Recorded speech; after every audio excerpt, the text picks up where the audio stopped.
Have you ever wondered why religious people often struggle to convert atheists?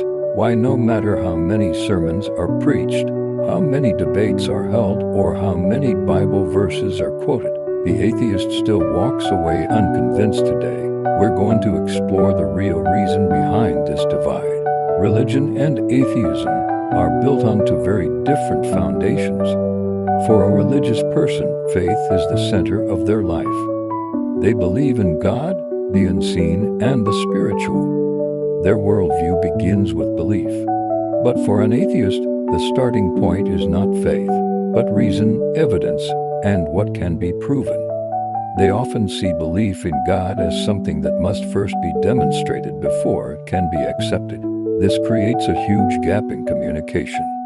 When a religious person says, "Just have faith," the atheist hears, "Believe without evidence."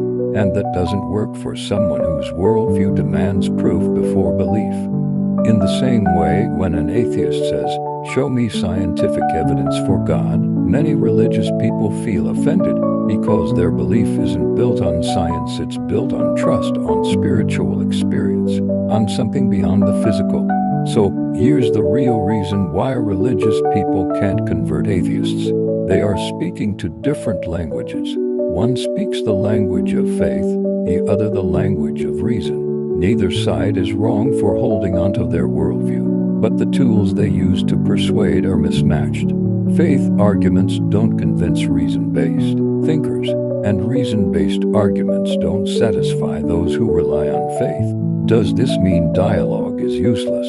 Not at all. Conversations can build understanding, respect, and even friendship. But changing someone's core belief system is rarely as simple as quoting scripture or presenting an argument. Conversion, if it happens, usually comes from a personal experience, something that deeply touches the heart or shakes the foundations of one's worldview. In the end, the reason religious people can't change atheists' minds is not because one side is smarter or more stubborn, but because they are approaching truth from completely different directions. And maybe, instead of trying to win the debate, the real value lies in learning to understand each other.